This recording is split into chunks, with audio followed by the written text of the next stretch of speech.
All right, good afternoon, everybody. How many of you guys are glad we got you out of class today? That's what I'm talking about. After that, nothing else matters, right? We win no matter what. So, let me formally introduce myself. I'm Wayne Ivey. I'm honored to be your sheriff here in Brevard County. And we got a program for you today that really is going to strike home to you. It's really going to bring to the forefront some of the things you need to start thinking about. This class kind of came about because, let me start this. How many of you are leaving here and going to college? How many of you are heading off to college? Great numbers, excellent numbers. All right. How many of you are going to FSU? All right. We're probably not going to be able to help you. So you're going to be on your own. How many of you going to UF? There you go. All right. So, all right. What we're going to do is your entire lives, your parents, whoever's been in charge of you your entire life, your guardian, your foster parents, whomever, have been telling you what time to be home, what time to leave school, what time to do this, who not to hang with, why you shouldn't be out, and everything else. But now you're going to be leaving. You're going out. You're going to college. You're going in the military. Some of you are just moving out on your own or taking jobs elsewhere and going to be on your own.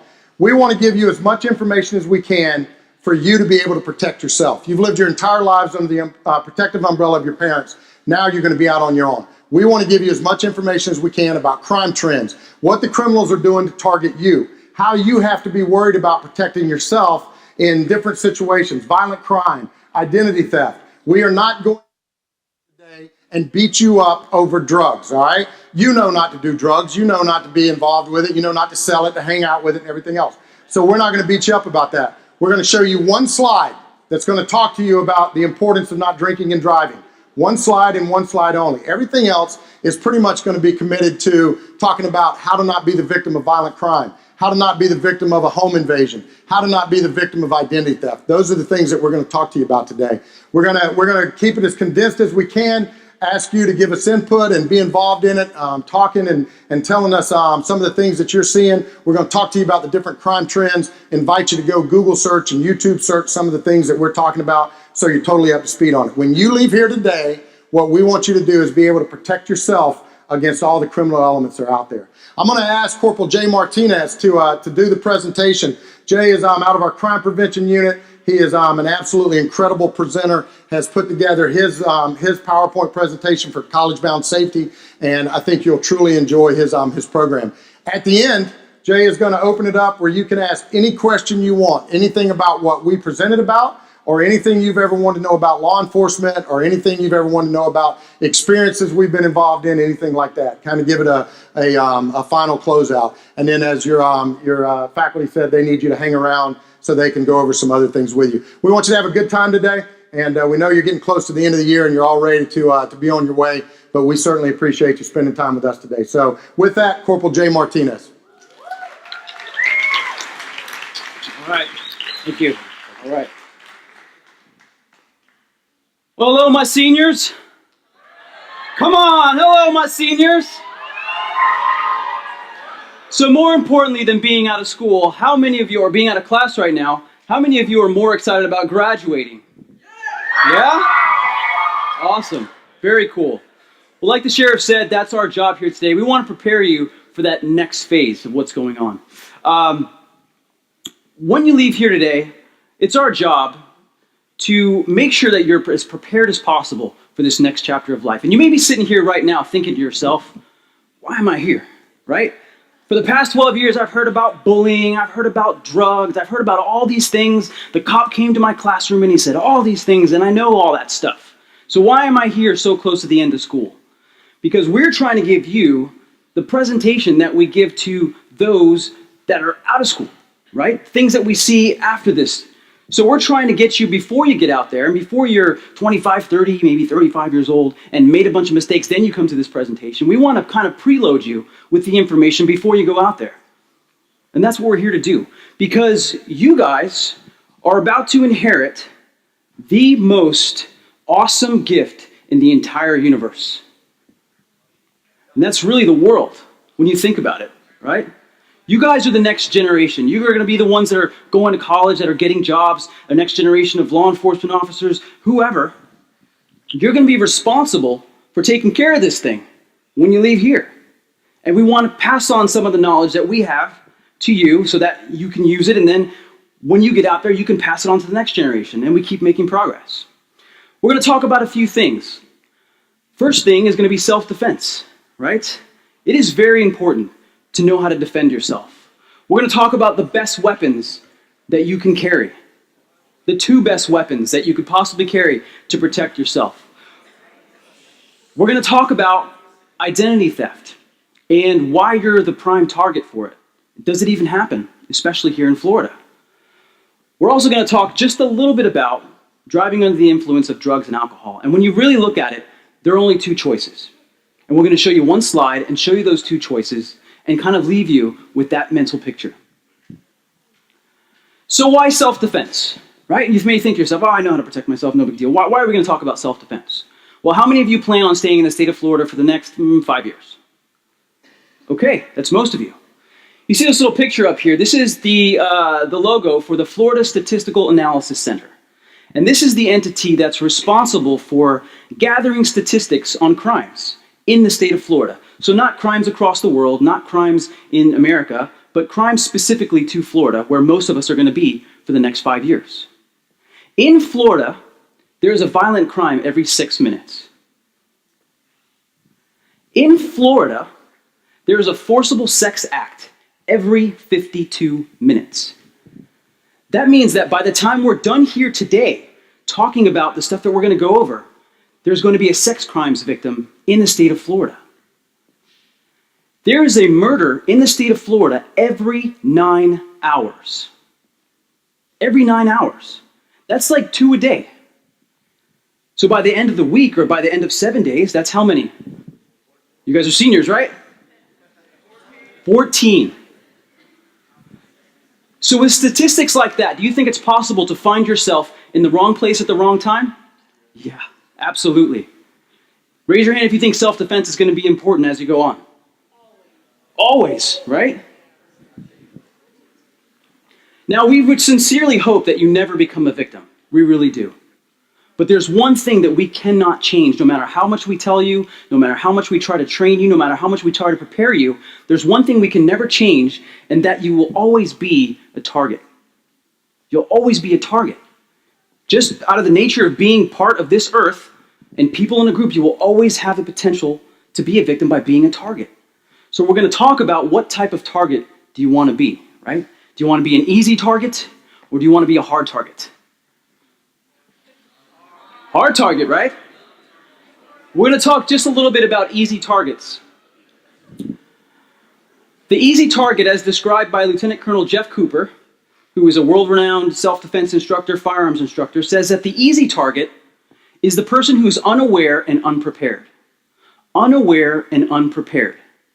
This concept is so important that when we go to police academy, because we have a pretty dangerous job, right? They gear us up with stuff. Sometimes we get into confrontations. That they actually train us on this, and we call it condition white. There's a whole rainbow of spectrum of mental preparedness, and the first one's called condition white. And that's when you're kind of walking around unaware and unprepared. An example of this is, you'll notice as you get older, you get up in the morning and you gotta go to drive to Publix to get your morning bread, right? That's what I do. Go to get my morning bread because it's hot, it's right out of the oven. And I get to Publix, I get my bread, I think back on my journey, and I don't even remember driving there. Because you put yourself on autopilot. You get into a routine, and you're unaware and unprepared as you're driving. Unfortunately, when you're in that condition white, when you're unprepared and unaware, your only means of self-defense is to rely on the inadequacy of your attacker. That means that if someone has singled you out as a target and wants to make you a victim by initiating an attack, and you are in condition white, the only thing that you can rely on to defend yourself is that that person is a complete moron. That's it. They have to be coming at you with some sort of rubber knife. That's the only way. That's not a very secure feeling. I don't want to rely on the inadequacy of my attacker. Why? Because an attacker is what? They have a predator's mindset, right? They're going to train what they're going to do. They thought about what they're going to do. They looked for that target. They looked for that opportunity, and now they're going to capitalize on it. So don't think that someone who's going to try to steal your keys or steal your cell phone, that's not the first time they've done it, right? They've thought about this over and over and over. They've weighed the consequences. They looked for that opportunity. They may have even practiced it with their cohorts or their friends, right? So when they come at you, they're going to be prepared and very efficient at what they do. If you're caught in condition white, you will be a victim. That's the difference between targets and victims, right? Everyone's a target, but we don't want anyone to be a victim. So you can't be caught in that condition white. You can't stay in that autopilot. You got to have your mind about you every single place you go. A modern example of condition white is that right there. How many of you have seen that? How many of you are doing that right now? Not supposed to be, right? That's a perfect example of condition white. Unaware and unprepared. And it's just the way our culture is changing. We're at the point now where we're actually more in tuned and more informed about what's going on 50 miles away than what's going on right around our little personal bubble. And that's very, very dangerous, right? It's an advantage to one thing because great, we have great communication, but it's a disadvantage when it comes to proximity to other people. If I'm buried in my phone, I don't know what's going on around me. Your body language is going to be very important. Remember, that person who wants to make you a victim is a predator, right? And when you think about predators, I like to think about the Discovery Channel. You got the old lion and you got the zebra scenario, right? Everyone knows that scenario. You got the what is a pack of zebras? What do you call them? A pack, a flock, a group, right? A herd.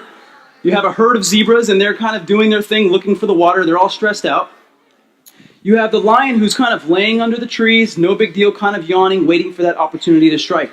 And he's just casually glancing, right, looking for that one zebra in condition white. Which one does he look for? The one that has the body language that they're unaware and unprepared. Not the ones with the ears up and the tail up looking left and right. No. He's looking for that other one that's just kind of slow in the back, like, let me get some water, whatever, it's hot, right? That's the one he's looking for. And as soon as he sees that opportunity, bam, he goes in for the attack, right? That's the body language that the predator's looking for. That's condition white. Your body language and your posture can tell a lot about what's going on inside you. Even if you practice good body posture, that can still telegraph to someone else that you're aware, even though you may not be. That's what they teach us in the academy. I may not have the mental conditioning to be prepared every single second of every single day. But if I learn to carry myself in a way that makes other people believe that I'm aware, it's an advantage to me. If I walk around as a police officer, I can imagine me pulling you over, getting out of my car, walking up to your car like this. Real license, registration, right? You're going to be like, what is this? No way. And believe it or not, most of us, before we go to the academy and before we get training, that's how we do it because we don't really know how to do that. They teach us to stand like this. They teach us to put our shoulders back, our head up, make sure that our chin is flat to the ground, not to walk down like this, but like this. And we get that walk, that hey, right? That cop walk. They actually teach us to do that because it impresses upon you a certain amount of presence. And that's what you have to carry with you all the time. You have to have a certain amount of presence. So practice that stuff. Take up as much space as you can when you walk around. Make sure that your chin is flat to the ground. If you are using your phone, try not to be huddled down using it. Maybe, I'm going to tweet. You know what I mean? And do it with power, right? Project yourself as being aware. Your best self-defense weapons. There are two of them. These two weapons are absolutely awesome because you can take them everywhere with you. You don't need a permit. Oh, we're getting hot over there. You don't need a permit for them. And they're actually the best weapons in the world. And that's going to be your presence of mind and fear management. If you can control those two things, stay with me. I know you're thinking, oh, it's a gun, it's a bazooka, it's a knife. No, it's not. It's not all those things. It's your presence of mind and fear management. Those are the two best weapons that you could possibly carry with you. Those are two weapons that I want you to take with you today as you go out. You have to stop living in the bubble. We talked about that conditioned white. You've got to break that bubble. Everyone has a personal space. Again, what they teach us in the academy, that if you can't see someone's hands, right? If you can't see someone's hands, so if you walk up, that's why cops are always like, get your hands out of your pocket, right? If you can't see someone's hands, they tell us that that person has the ability to attack us and defeat us in a range of 25 feet. So if I have a knife behind my hand and I'm in 25 feet of a person, I can close that distance to 25 feet and initiate an lethal attack before I can get my gun out of my holster. I have to walk around with that in my head all the time. That's why cops are always like, show me your hands. Show me your hands, you know? Because we don't want to close that distance because we know inside that 25 feet, that's the danger zone. So that's our bubble.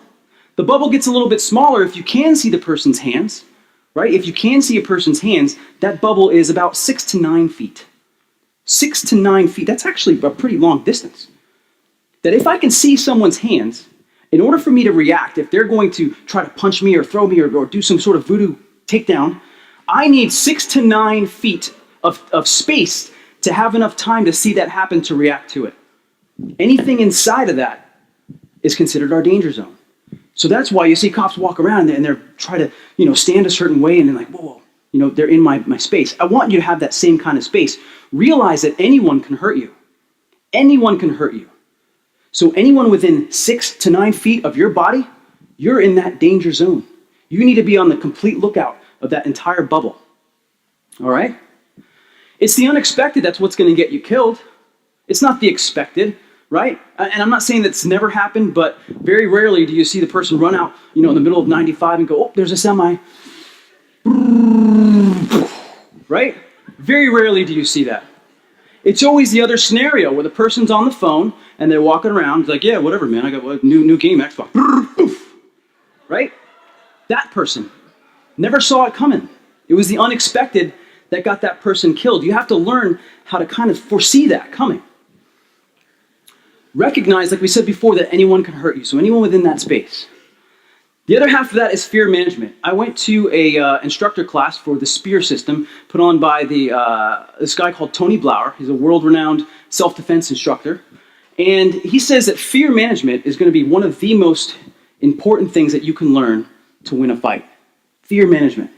And he writes it like that specifically. He puts F-E-A-R, he puts little dots in front of it, making an acronym, meaning that you feel fear because you expect to fail. There's failure expected, so you need to get into action. Action is required. Failure expected, action required. Learn to use your fear as your internal signal to start doing something. Whatever that something is, and we're going to get to that plan. But that's your trigger. If you feel fear, that is your trigger to start moving. Never let your attacker see fear. You've got to show strength. Going back to that lion-zebra scenario, right? The lion starts running. The zebra's like, what is that? And he starts running, right? The more the zebra runs, the more afraid he gets. He's not able to manage his fear, so he runs faster, right? That's his plan, just be scared and run. He will run himself to death. And the lion just waits. He's like, no big deal. The more fear the lion sees, the more confident he gets. The closer he gets, I'm going to get him. I'm going to get him. Wham! It's over. Just like that. Then all his friends come in. If the zebra had the ability to recognize its fear and say that the failure is expected, I'm going to get eaten, action is required, what's my plan? If the zebra is able to stop and say, wait a minute, turn around on that lion. Get up on his back, legs, right? Take his little, the hooves, and start going like this and make the zebra noise. I don't know how it goes, but it's like, kind of like that. He starts doing that, right? That lion is going to be like, whoa, what is that? And that lion instantly loses his mindset. And he says, whoa, I've never seen this before. This zebra is not showing me fear, showing me strength. And that gives the zebra the opportunity to rain down hooves of death down the lion, right? And that's what I need you to do. I need you to think like that. I need you to always have that plan. The most important thing is to stay calm. The human brain can only process one thing at a time. So if you're panicked, you can't think clearly about survival. And this is where that planning ahead really comes into play. You gotta have a plan before you're under stress. If you don't have a plan before you're under stress, when you're stressed out, you can't make a plan. It's just too hard. You have to have that stuff preloaded in your mind. What are you gonna do when that situation happens? The first thing you gotta do before you make a plan is recognize where the fight's gonna occur. What's your battlefield? Right? Parking lots. That's a battlefield. Where do you think most, holy cow, where do you think most crimes happen? Parking lots. Absolutely. Absolutely. The Target parking lot. Think about the different things that you have available to you, right? And they can be either an advantage or a disadvantage. For example, your keys, right? So you got your keys, and they're a disadvantage to you when they're in the bottom of your purse or in your cargo pocket, which is way down here, right? You're unaware and unprepared, because the mission right now is to just get to your car and put your groceries in. You're unaware and unprepared of where your keys are until you get to the car. And then you're like, oh, I gotta open the car, right? So you start looking through your purse. You're like, what did I do with them? I don't know. And maybe in my pocket. Next thing you know, there's someone over 3 or 4 rows over just kind of watching like, there's my target. There's my target. Unaware and unprepared. Wham! They steal your purse or they steal whatever's there, take off running, and you're like, what happened? Right? Unaware and unprepared. Have your keys out. Have your keys out and use them to your advantage. How many of you have a little key fob on your car, on your key ring that makes your car alarm go off? Raise your hand if you have one of those. That thing is absolutely awesome. That is a readily available weapon, right? A weapon is anything that can give you an advantage. There's a panic button on there, right? How many of you have used your panic button to find your car in the parking lot? Raise your hand. Absolutely. And how many of you were embarrassed about it? Like, boop. No, you were proud. You were like, where's my car? Boop, boop, boop, boop. There it is. There's my car. There's my car, right? Drawing as much attention to yourself as possible. That's what I need you to do. Understand that you have that to your availability. If someone's approaching you and they're in your bubble, push that button. Boop, boop, boop. I know that as an attacker, that when that's going off, that's drawing way too much attention. I'm going to go to the next person.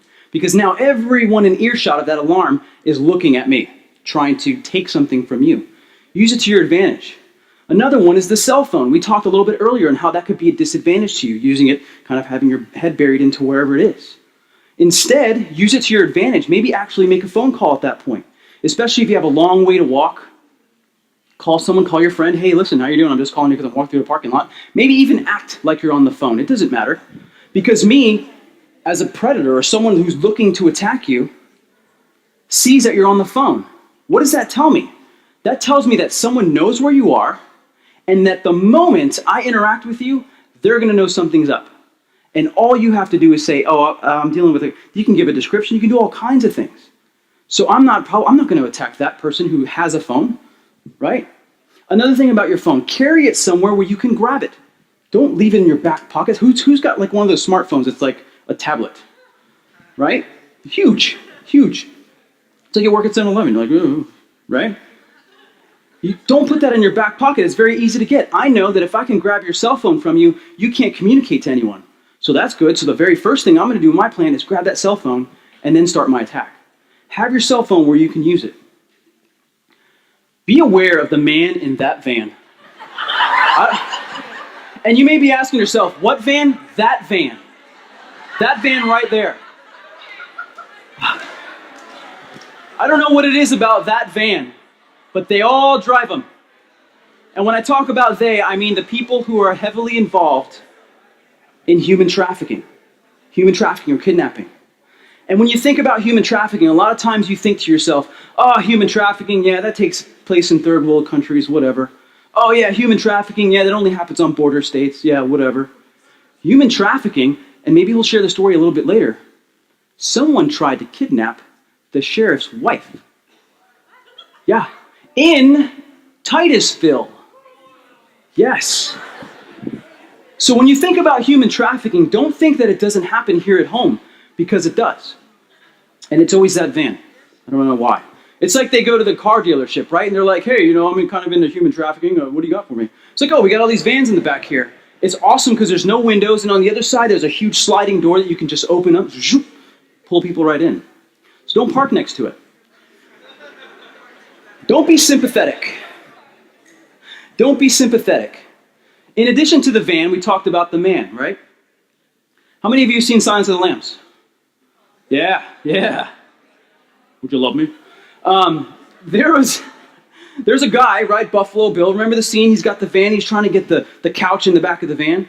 And the girl's watching him like, I should go to my apartment, but someone needs help. I should go to my apartment, but he needs help. And he's struggling with this thing. He's acting as if he needs help, right? And he's like, can you help me get this in the van? Right? And she's like, oh, sure, Buffalo Bill, no problem, right? So she tries to help him. He's like, no, that's not good enough. I need you to get inside the van. Yeah? She's like, oh, that's a great idea. So I'm going to get inside the van, right? Picks it up, throws her in. All of a sudden, he turns into Hercules, and he's able to overcome and throw her in her basement, right? So that stuff's only in the movies, right? Only in the movies? Oh, where did that stuff come from? That was a real person. Ted Bundy, one of the most successful serial killers on earth. That's what he used. He played on people's sympathy. He was so good that he actually convinced someone to get into a convertible.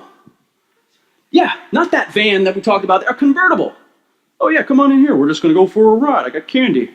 You know, he's like, I got to get that candy. Let me get in there, Ted. Right? No good. But then you may think to yourself, oh, that only happens in America. It doesn't really, I mean, you know, in the States. It doesn't necessarily happen here in Florida, let alone Brevard, right? How many of you know this guy? John Crutchley, right? He was known as the vampire rapist, serial killer. Lived where? Palm Bay. Worked where? At Harris. That stuff happens right here at home. So you got to be in touch with that. Your second battlefield is going to be buildings, right? Something happens when you get older. You become more conscious of your body. You want to work out more. So you go to a lot of wellness seminars, and they're like, oh, when you have the choice between the stairs and the elevator, take the stairs. It's good for wellness, right? Let me tell you something right now. Nothing good ever happened in the stairwell. Ever. Ever. So avoid that stairwell at all costs. All right? But when you do choose the elevator, I want you to play the game, Where's Weirdo? Because when them doors fly open and you see that guy, no. Sorry, I'll wait for the next one. Right? Now, when you think about that scenario, it's funny. Oh, that's crazy. I'd never get on the elevator with that guy. But guess what? You do. We do. Why? Because we don't want to be rude. Right? Not only do we go in there, but we turn around and we put our back to him. Right? Then we push the button. And then we push it again because we're starting to get nervous. Then we start showing our fear, right? Come on, right? He gets more confident, boom, goes for it. Don't get on the elevator with that guy.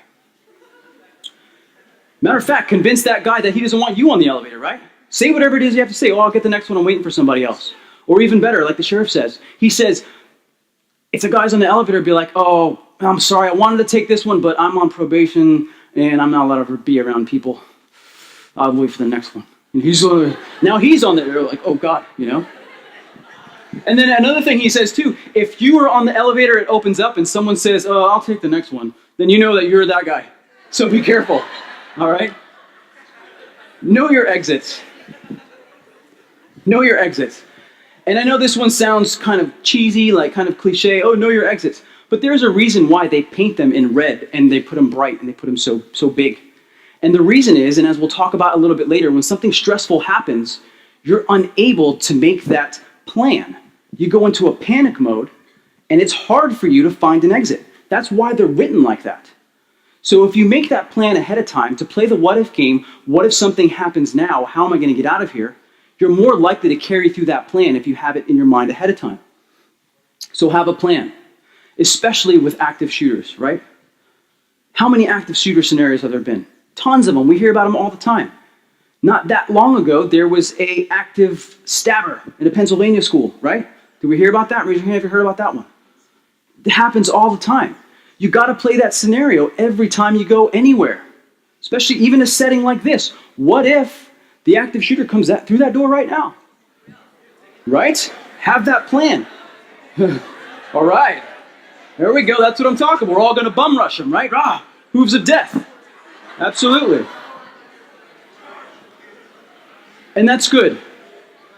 And that's where most of us get to. There are 3 parts to this plan, and most of us do the first 2 pretty well. The first one we talked about a lot, being aware of your surroundings, right? The second part, having a plan or making preparations. Most of us do that too. The third part, though, rehearsal, hardly any of us do that, right? Most of us think, well, Martinez, let me tell you something. When I leave the mall, I got my keys in my hand. As a matter of fact, I take my keys and I put them between my fingers. Because for some reason, that makes me Wolverine. And when I get attacked, I'm going to slice and dice, right? So that's your plan. Awesome. You got to 2 steps. But step 3 is rehearsal. If you have never put your keys between your fingers, gone to a sports gym or some sort of workout or ninja hall and punched a target like that, you're missing a very important piece of information. And that important piece of information is, because I've done it, you put your keys between your fingers, you punch that thing, and it hurts. And it's very ineffective, and you're going to look like, ow, right? Make sure that you rehearse your plan. My plan, right, in my worst case scenario, I got my gun, right? My gun in my holster, got my badge, gun in holster. Ooh, almost said it, right? We have to, so this is how it goes. You go, they give you your badge, they give you your gun. Congratulations, you're ready to walk out there. They say, you're not going anywhere. You have to stay in this classroom, and you have to draw that gun from that holster 1,000 times. And you're like, what? Yeah, 1,000 times. Why? Because when I need that thing, I need to have that plan. I need to have that exercise already done to get that out. If I don't have that, it's worthless to me. That rehearsal is very important. So if you choose to carry a gun or a taser or spray or whatever, ninja star, nunchucks, make sure that you take the time to rehearse with it. Go to a class. Go to a self-defense class. Learn to be proficient with your means of self-defense. There's always 3 options, right? And I want you to remember these 3 options. You can always run, you can always hide, and you can always fight. 3 very important options. Run, hide, and fight. And your scenario is going to dictate which one of those is going to be the best option for you. In a run scenario, you have to think, is that a viable option? Is there a place I can go? Can I get somewhere safe? And then once you are there, make sure that you call 911. Call for that help that you need. Don't assume that other people have called. If we get 1 call about a scenario, there's something going on in the mall, just 1 call, probably send 1 guy, go check that out. That was weird, right? If we get 700 calls at the mall, guess what? Helicopters, dogs, boats, everything. Everybody's going, right? Airboats, just whoosh. Everything we got. So make that call. Even if you know someone else did, make that call. It helps us respond better, gives us more information. Hide. It's a valid option sometimes, right? Camouflage, maybe blocking yourself in a room. If you're aware of a secret trap door somewhere or a closet that can keep you safe, especially in an active shooter scenario, go there, right? When you go to your college or you go to your job or you go to the military and there's a specific space that you know that in that what if scenario, if you have a hide option, that's where you can hunker down, then do it, right? That's a good option. Maybe you can put something in front of the door, but think about that stuff. When you hide, try to be as quiet as possible. Start developing a plan though, right? Make sure that you spread out. Make sure you're not all clumped together. That doesn't really do much for anyone if we're all huddled together hiding, right? When someone approaches a group, it's very easy to attack a group of people, right? Because you become anonymous. But when you're by yourself or when you're separated a little bit, I have to make a conscious decision to hurt you, right? Don't freak out, we're good, right? I have to make a conscious decision to do that. And that may take me 1 extra second, right? Remember the zebra turning, to give you the time you need to initiate your plan. Hooves of death, right? Fight. That is an awesome option. One of my favorite options, actually, right? Absolute awesome option. Make sure that you rehearse it. Yeah, not in school. Not in school. Totally different rules here. Remember, this is for later. This is for after school. Yeah, not an option here. But if the subject enters your space, right? If you have an active shooter scenario or something's going on and that subject enters your space, realize that his intentions aren't to be like, hey, what's your phone number? Right? No. His intentions are lethal. So at that point, you are in a fight for your life. How should you fight when you're in a fight for your life? You know the number one I hear sometimes? I hear, you got to fight like a man. Right? You got to put up your dukes and fight like a man. Let me tell you something. Let me tell you something right now. You need to fight like a woman. Because every single cop will tell you that arresting a man, no problem.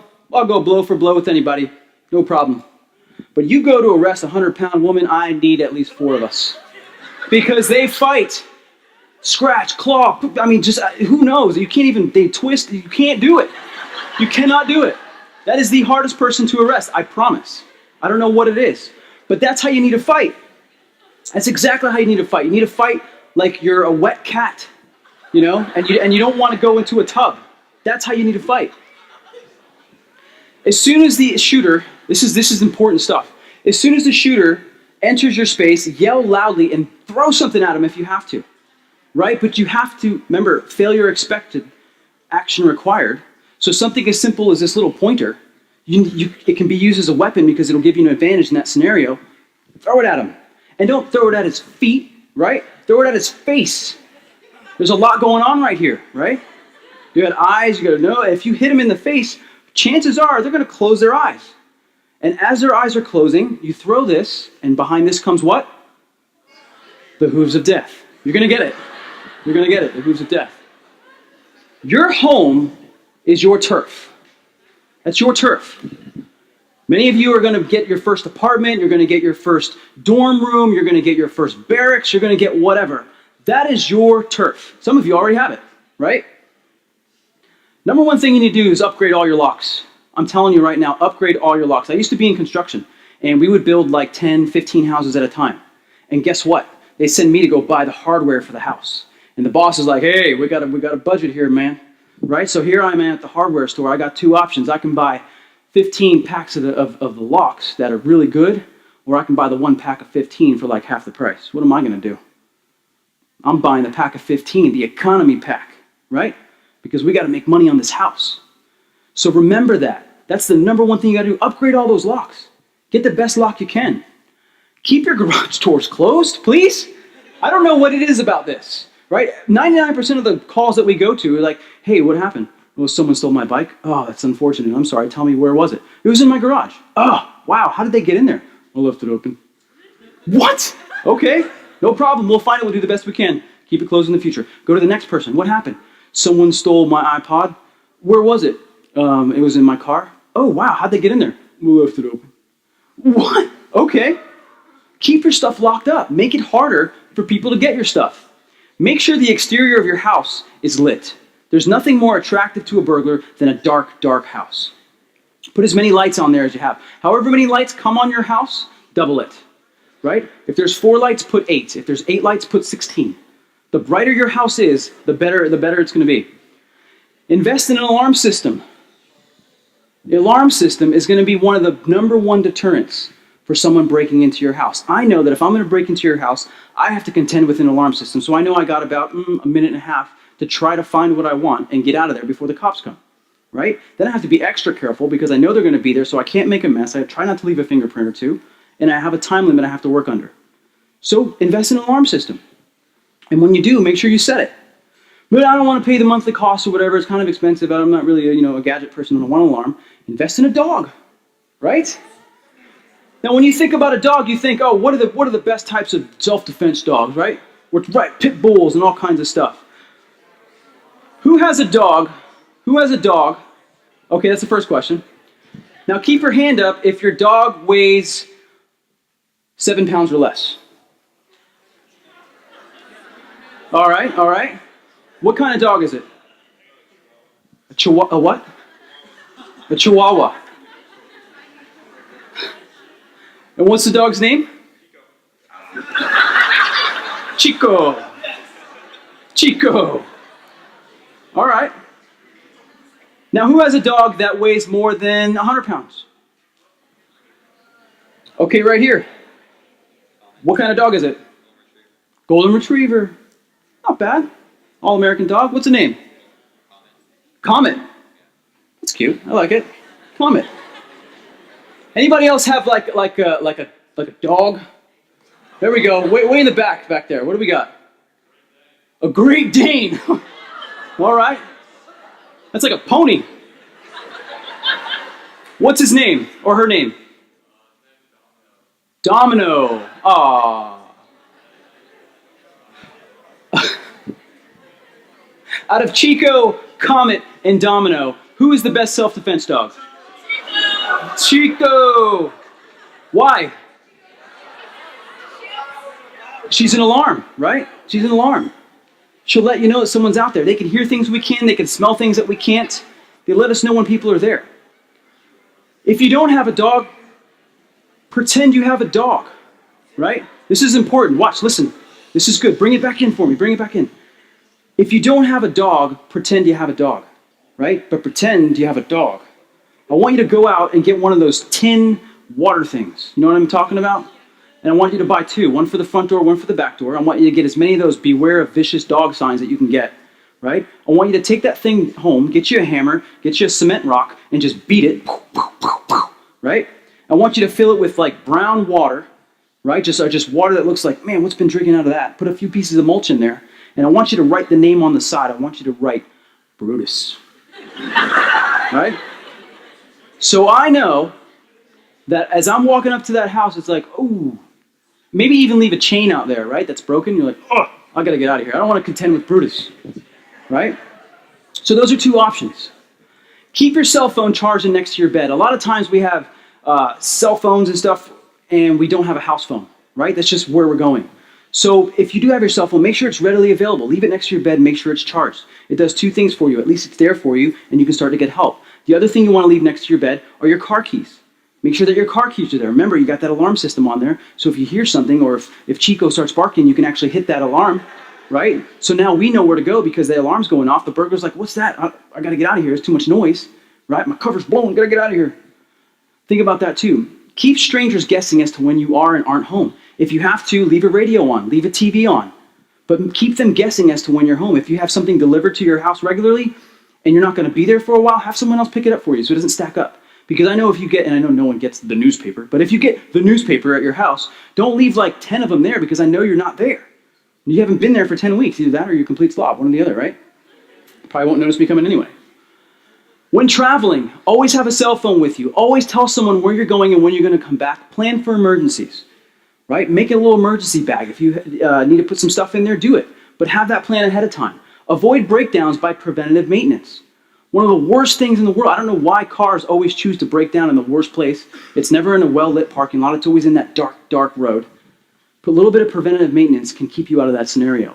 Use your panic button to draw attention like we talked about. Use your door locks to your advantage. And I'm talking about your car door locks, right? It's real convenient that you push on lock and all of them open, right? So here you go at the gas pump and you're going to pump gas. You're getting ready to do that. You take your purse or your wallet or whatever. You look for your ATM card. And a lot of times it happens with our purse. And we take our stuff out and we're like, all right, we'll put it on the passenger seat. I got my ATM card. Then we go out, do my little thing, boom, put it in there, start pumping gas. Turn, look at the numbers, right? Because those numbers go fast. And you can only put 20 bucks in. So it's like, and you play that game where you got to try to get it exactly on the right number, right? And if you go over, you're like, dang it, right? Meanwhile, while you're focused in on that, what's happening on the other side of your car? It's hard to see there because it's cut off, but it's something called a slider. A person crouches down as low as they can on the other side of your car, and they know that all your door locks are open. They open up the car door, they grab your purse, they close it, and they walk right in the store or get into another car and leave while you're sitting there playing the gas pump game. So remember, to be aware of your surroundings, look for that. The same thing happens in a public restroom. You know, you got that hook on the back of the door that's so convenient. You put all your precious things on there, right? So you put your stuff up there. Everyone knows where that is. So if someone else is in the bathroom waiting for you, they wait for that sound, right? Then when you're at your most vulnerable, they reach over, wham, and they grab your purse and they take off. And you're like, there's nothing I can do, you know? Don't set that up for yourself. Try to be aware. Keep it with you if you have to. I can't tell you how many times someone's got their purse stolen and they say to us, you don't understand, my whole life was in that purse. Don't keep your whole life in that purse. Don't keep all your credit cards in there. Don't keep all your keys in there. Don't keep your cell phone in there, because once it's gone and you have no more resources. Try to spread that stuff out. Social network broadcasting, that's a huge one. Don't post when you're going out of town. If I want to know when you're going out of town, all I have to do is follow you, right? Be like, hey, 2 weeks, I'm going to Nebraska, whee, right? Oh, going to the airport, awesome, right? I'm in the airport, get another selfie, right? That's telling me where you are. So if I know where you are, I know you're not home. So I'm going to start stealing your stuff when you're gone. Don't check in places. Make your accounts private. Change your password. How many of you have changed your password in the past 90 days? Not bad, not bad. Try to change it as often as you can. Once you post something, remember this, it's out there forever. You no longer own it. Someone can grab it and do whatever they want with it. So make sure that when you do post that it's professional, because you're going to go out there and you're going to start getting jobs, going to college, going to the military. They're not going to want to judge you just off of your interview. No way. They're going to check your social media. They're going to see who you really are. So keep it professional. Don't put anything out there that you wouldn't want to see. Don't post anything about anyone that you wouldn't say to their face. Remember that. Don't accept friends that you don't know in person, and don't post information or pictures that you wouldn't want that weirdo to see, right? A lot of times we get, whatever, we try to take pictures of ourselves that draw attention. You may draw the wrong kind of attention, right? Because the weirdo is going to grab that picture and he's going to put it in his weirdo folder. And then his weirdo folder is going to go on a network with his weirdo friends, right? And then one of his weirdo friends might start stalking you. So watch out what you put on the internet. Make sure it's professional. Don't broadcast, because what it can lead to is identity theft or ID fraud. The more information you put out there, the more information I have. I can build a social profile of you. I have your picture, right? A lot of times we put our hometown. I'm from Titusville, Florida.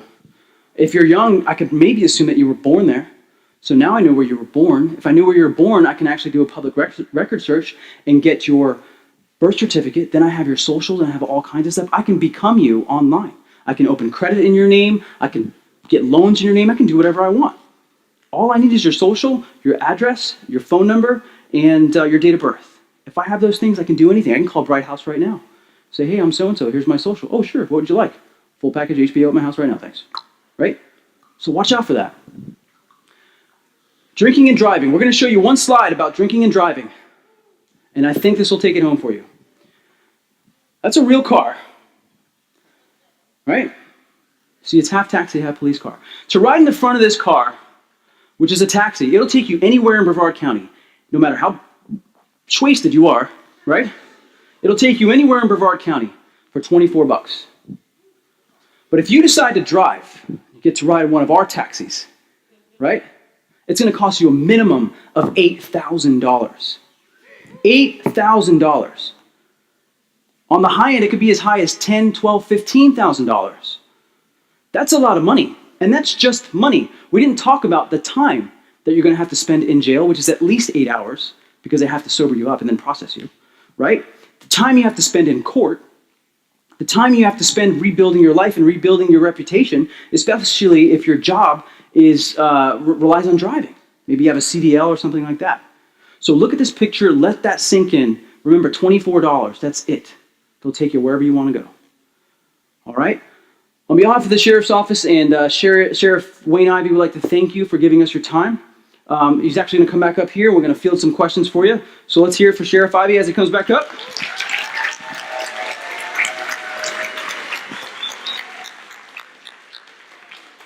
I told you he's pretty good, right? He put this presentation together himself. He's been going around. After next week, he will have effectively reached every senior in Brevard County with this message. So please give Corporal Marquez a big round of applause. Now he has something that he does where he tells you can ask any question you want. I think you limit it to intelligent questions, but right. You can ask any question you want, anything about anything he spoke about today, or law enforcement, what either of us have been involved in, anything like that. So if you got questions, if you have anything that's ever been going through your mind, now's the time to do it. You got both of us as a captive audience. Anything out there? Anybody want to know anything? Right there. Has my life ever been in danger? Yes, every single day. If he doesn't do a good presentation, it is. Yeah, my life and livelihood, absolutely. Yeah, every day. That's why they teach us those things about being aware of your surroundings. It's a very dangerous job, but it's very, as you saw, it's very dangerous to be anywhere. So yeah, all the time.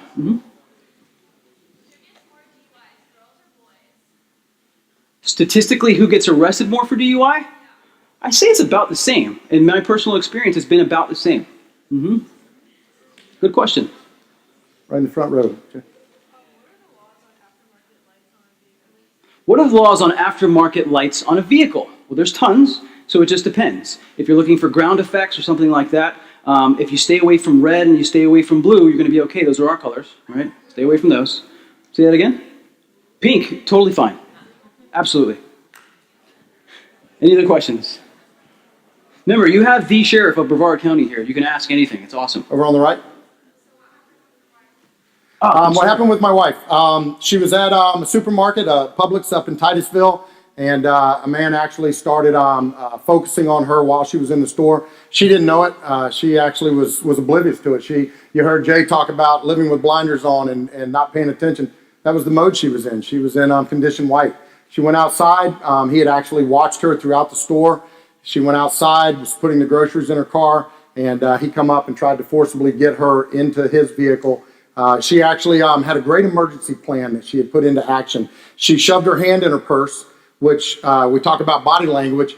He didn't know what her body language was telling him. He didn't know if she had a gun, if she had pepper spray, if she had a taser or what. So he kind of jumped back, created a little bit of distance. She's screaming. But what her emergency plan was actually to get her cell phone and call me. That was her emergency plan. I don't really know for what, because I was in Orlando at the time, and as I told her, what were we going to do? Give him the phone and maybe I talk him out of it? Was that the plan? But it actually created enough distance, and she was screaming and drew enough attention to herself that he took off running out of the parking lot. But he had actually physically grabbed her and commanded her to go with him, trying to get her to his vehicle. All right. What else? Application Safe Track. It's like an iPod application or an iPhone application.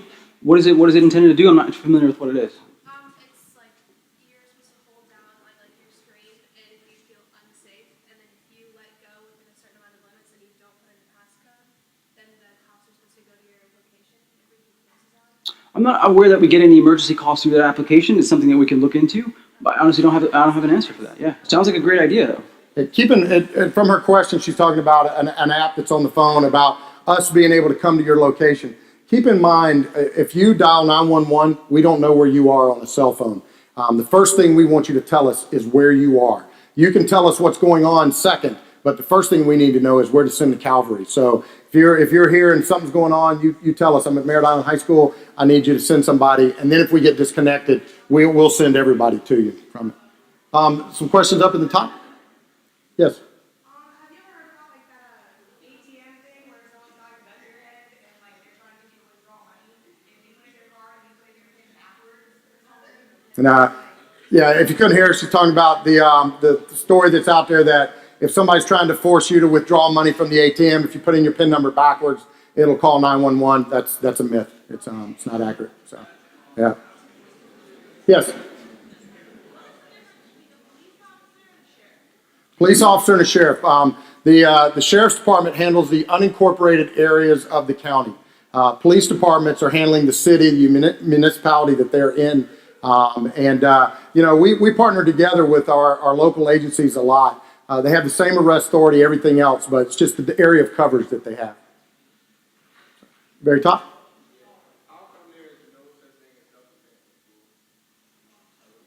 Are you talking about the fighting back in school?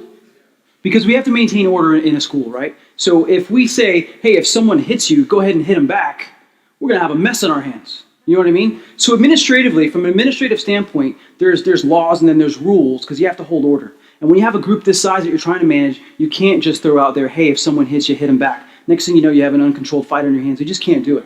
So that's a good question, though. Yes, sir. What was it?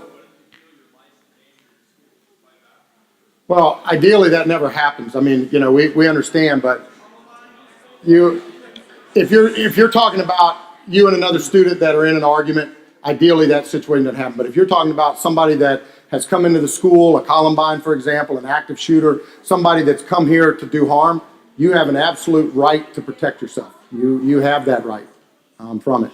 And the same thing applies outside. Anybody that approaches you, anybody that they're going to do harm, you have a right to protect yourself, and that's a guarantee to do it. All right, take 2 more questions. Up at the top, sir. The number to the taxi place? Oh, that one, the number for that one's actually our office, but you can go to any of the taxi cab companies out there and they'll give it to you. Yeah, you don't want to ride in the back of the one that we have, I can tell you that. And then we'll take you right there.